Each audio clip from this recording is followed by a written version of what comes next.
The League of Women Voters is the successor to the 100-year-old Virginia Equality suffrage organization that formed in Virginia several days after the 19th Amendment passed back in 1920. The purpose of it was, and still is, to educate voters about how to vote, where to vote, what the process is, and how to learn about what's happening in the election, who's running, how do you contact every candidate who's running. We never support a candidate or a party. We are scrupulously nonpartisan, but we do want to make sure that citizens know about their government and how to vote during the most important part of every 4 years, particularly in a presidential election year, but also in every year, because every single year Virginia is unique in that it has some kind of election. So people need to at least know where to go to ask questions. I was going to say, when you're part of the League of Women Voters in Virginia, you don't get a break. That's true. On the other hand, we hope that people get used to voting, get to know where's their precinct when they're able to vote in person, or if you don't want to vote in person, what's the process to do it another way? And there's more choices this year because of the COVID-19 pandemic. And so I thought we'd cover some of those if that's fine. Let's do that. Jump into it. What do we need to know? Well, let me start with registration, because that's where the whole process begins.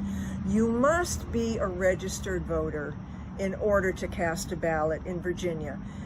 Or if you are already a registered voter and you have moved from the last time you voted, you have to update your registration. And the deadline is set to do that for each election year. This year it's October 13th, 2020. So there's not a lot of time left, but the good news is it's very easy to register to vote. The simplest way is to do it online with the elections department in Virginia. The email, I can give it to you, or we can just post it later. It's just elections.virginia.gov/citizen-portal. That takes you into the main site that lets you register, that lets you ask for an absentee ballot if you want one, to find your registrar. It's really a great one-stop shopping kind of place. And you have to register, you need to have an ID of some sort, particularly if you're using this site that I just mentioned. You need a DMV issued ID, not necessarily a license, but a DMV ID.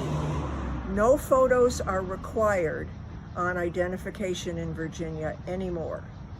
So those are the three things to keep in mind: the date, how to update your address, and how to find out how you actually make those changes. So October 13th is the key there. And if you've moved, sometimes you don't even think about that. Absolutely. That you may have moved and you need to update that. Absolutely. We have a lot of people moving into the Fredericksburg area every single year. As everybody knows, our population is growing. So lots of folks need to update their registrations, even if they've just moved from the next town over, or if they've moved from out of state. If you want to do the traditional thing that we've all gotten used to, if you want to do in-person voting on election day, the same email I just mentioned will tell you where your polling place is. They are open on election day from 6 a.m. to 7 p.m. on November 3rd. You will be asked to show, if you come in person to vote, an acceptable form of identification, but again, no photo is required.